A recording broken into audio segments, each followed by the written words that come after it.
Chelsea Football Club have a problem and it's called Mudryk. The man cost £62 million and all of a sudden I think his time at Chelsea is over because Enzo Maresca's comments basically confirm it. I'm going to explain to you. Furthermore, Enzo Maresca gives us an assessment on Jadon Sancho and why he believes Jadon Sancho has been a net positive so far. 3 players returned to training and are ready to go for this weekend against West Ham. James isn't one of them, and now is the time we need to talk about him. Are his injury problems a big enough problem where we need to consider offers for him in the summer? Because the reality is it's got to the point where it's unacceptable how much he's been injured. However, you're not going to like my statement. And then we need to talk about the biggest strength that I've seen from Enzo Maresca so far.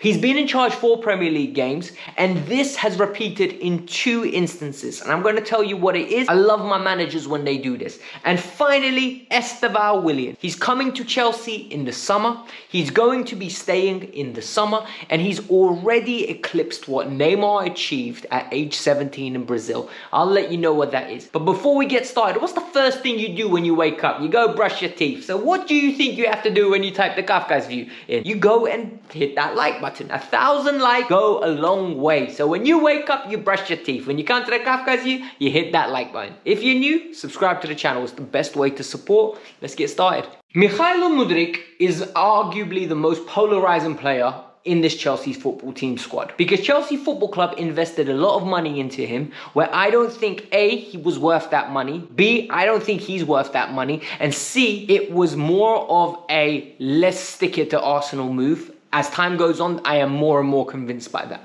Let me explain to you something. This player played less than 50 league games at the time of joining Chelsea. He was very talented. He had tremendous exploits within the Champions League. However, nobody consistently watched him in the Ukrainian League. After that, everyone pretended like, oh my God, he is the Ukrainian Neymar. He is phenomenal. He is extravagant in the way he plays football. And when he made his debut against Liverpool, I was like, oh my God, they found a gem. Yes, they paid £62 million, but this is a gem. However, since then, his confidence has deteriorated to the point where numerous managers are saying he doesn't understand the game. They're consistently talking to him during games. They're explaining to him what he has to do, and the ability is there, but the IQ isn't.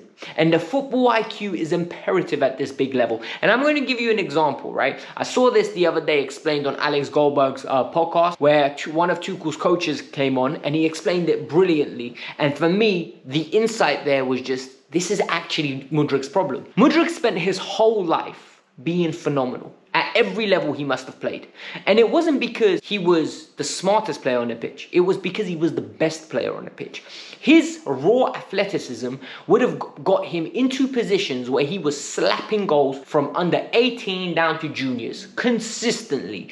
The defenses aren't organized. He's a freak of an athlete, and he's consistently going to be ripping people for fun with his pace and going through one-on-one because the ball's in behind. He also loves to slap the ball on a consistent basis from far away, meaning confidence, ability better than the opponents. He is in a position of his own.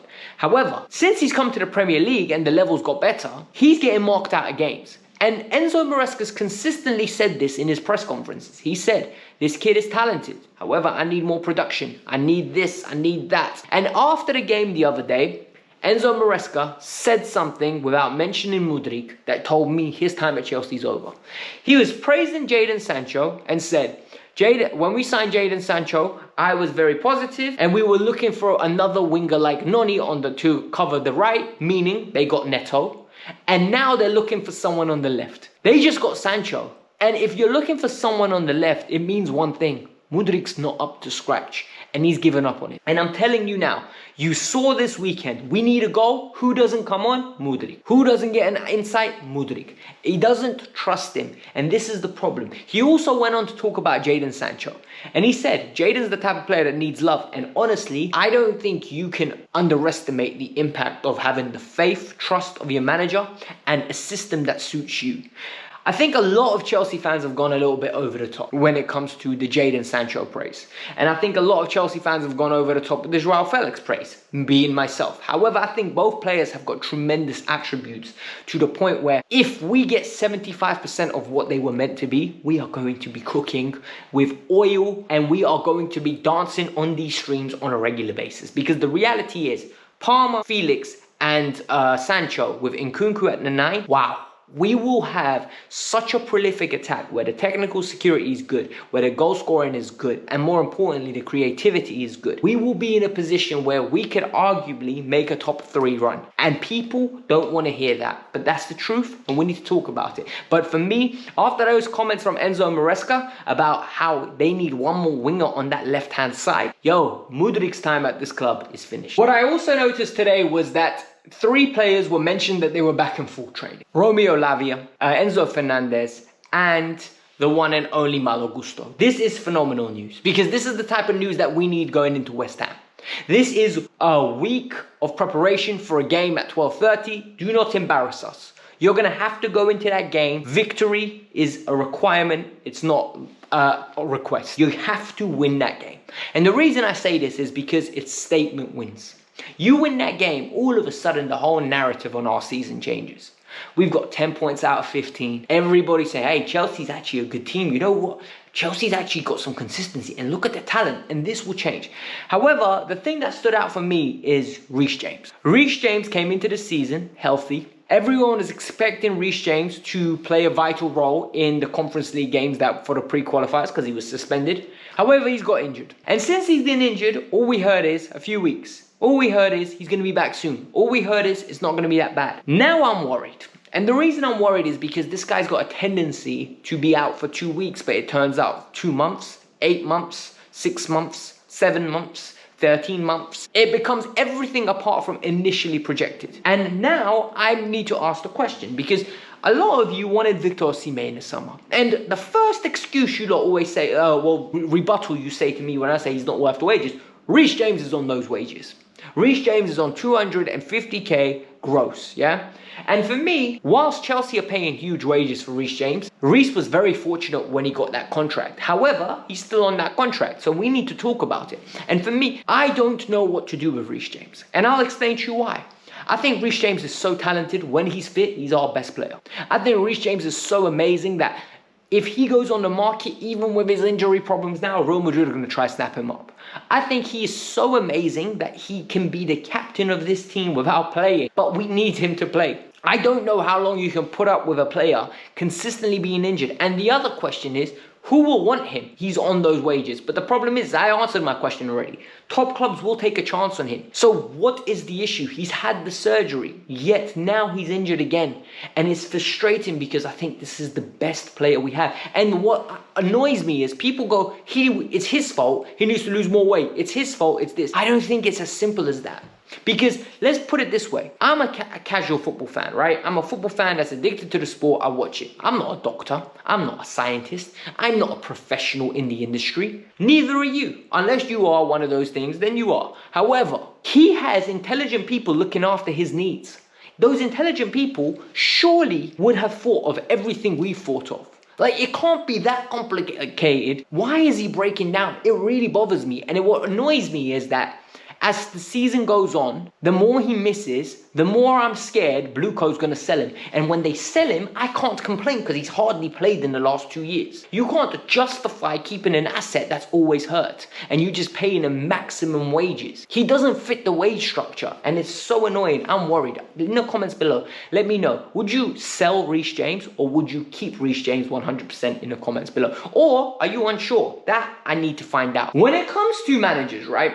I've got one requirement, and this is the biggest one. I need you to be proactive, not reactive. And the strongest thing that I can see from you is when something's going wrong, I need you to stand up and be counted, right? Mistakes happen. Lineups go wrong. And Jose used to be the best at this. Bro, how many times do you lot remember? Or for those of you that aren't old enough to remember Jose during his first tenure, because he used to do it during his first tenure a lot. 20 minutes go by, 25 minutes go by. Yeah, you're coming off. Yeah, you're coming off. Sorry, you're coming off. You're not cutting it. And for me, there's a certain level of humbleness and a certain level of confidence in yourself when you go, I messed up with my starting lineup. We're changing things right now. Tuchel had it as well. You know, Tuchel was very much, something's wrong here. I don't care if I brought you on. You're still coming off. I don't like this change. Yes, it's embarrassing for some players. And yes, you can destroy confidence. But I think if you're a top tier manager and you're competitive and you're winning, this is what you need to do. And Enzo Maresca has done it on 2 occasions and both times it's worked. Wolves away, we're 2-2. We weren't winning our duels. We weren't winning our battles. He does a little tweak at half time. Neto on for Mudryk. Boom. Absolutely different game second half. We dominate it. We win comfortably. Second game, Bournemouth absolutely cooking us in that first half. Boom, halftime sub. Neto, you're off this time. Jadon Sancho, get your ass onto that pitch. Sort this out for us. We find a way to win that game. And that, for me, is so much more refreshing than, oh, let's wait till the 60th minute, the 70th minute. Let me give these players another 20 more minutes. Why? You've given them 45. It's not working. Change something. Your job is to change something. Your job is to make decisions. And you know what? Against Crystal Palace, he made changes around about 55th minute. It didn't work. And sometimes it's not going to work. I'd rather you do something and get it wrong than you just stand there and spectate on something that's definitely wrong. Because if it's wrong and we all can see it and you're just standing there letting time go on, praying it's going to work, you're a fool. But if you go and try to do something, you took a calculated risk, it didn't work. Sometimes it doesn't work, sometimes it works. Take the risks. Take the calculations, and for me, this is a great sign of a good manager, personally speaking. The final thing we want to talk about is Estevao, right? A lot of people say I pronounce his name wrong. I'm going to call him Estevao. And the reason I can't pronounce his name is because I've heard 4 different people say it in a different way. Estevao, Estabinho, so many different variations, right? I can't stay up and watch a Brazilian game without the commentator saying something different. Each one's got a different variation. I've heard Messinho at times with a nickname. So we're going to call him Estevao, all right? Until he comes to England and I start hearing it on a regular basis, I'm going to struggle to reiterate this man's name. However, what he's doing is unprecedented. This reminds me of Neymar. For those of you that don't remember Neymar broke onto the scene at 16, right? And I think Neymar's been so much of a household name that people have taken for granted how unbelievable Neymar was.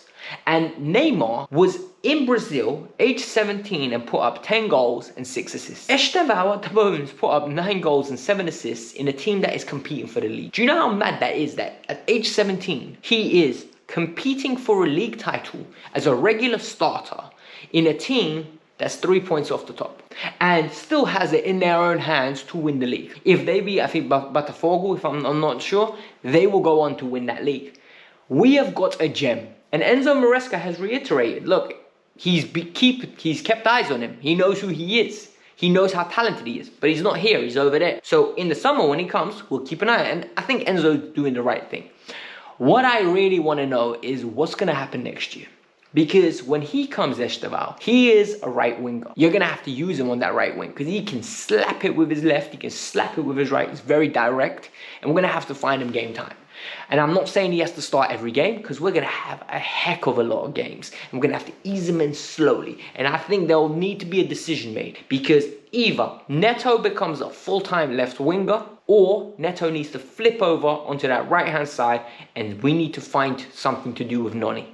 One of either Noni will leave or Neto becomes a full-time left winger and then Neto needs to prove his worth on that side. Because at this moment in time, something's a little bit off for me, right? Estevao's going to have to play. They've made so much of an investment, it's going to be a political decision. He ain't going on loan. So Noni is fighting for his career now. He is. And so is Neto, even though Neto's just joined. This kid is absolutely unbelievable. Like, it is freakishly good to be this talented at 17. Like, you don't see it often. This is generational level talents. So it is what it is. Hit the like button, subscribe to the channel. Let me know your thoughts, peeps, because today's video was a very insightful one. You got a lot of my perspectives and I want to hear a lot of yours. For those of you, by the way, that made it this far, I've got a question for all of you. I released the post-match reaction the day after, right? After the game. So it was around about, I let it marinate at 12 o'clock at night because I got home. And I released it around 12 o'clock. Do you prefer that when there's night games? Like for me to just release it the next day when I've had a little bit of time to sleep on it? Or do you want instant match reaction straight away? So let me know your thoughts because it's a good way for me to understand what you guys want so I can give you guys. Because the footage you want, the content you want. Because at this moment in time, I'm not going to lie, my post-match reaction videos don't do nowhere near as good as whenever I just sit down like this and I talk to you guys and we speak about what's in store at the moment. Like my views for post-match reactions, people don't want to know as much. But then yesterday, when I released it 12 hours later, people watched it, and not only did they watch it, they watched it. It was 70% nearly in retention. That is crazy on YouTube, especially for post-match reactions. I got nearly 8,000 views, and a lot of these people stayed till the very end because they enjoyed it. The interaction was amazing. I felt like the content I delivered for you was top tier. Do you prefer the next day, or do you prefer straight after? Let me know. It's a good way for us to grow as a community, for you guys to get the content you want. Peace out. I'm out. Have a lovely day.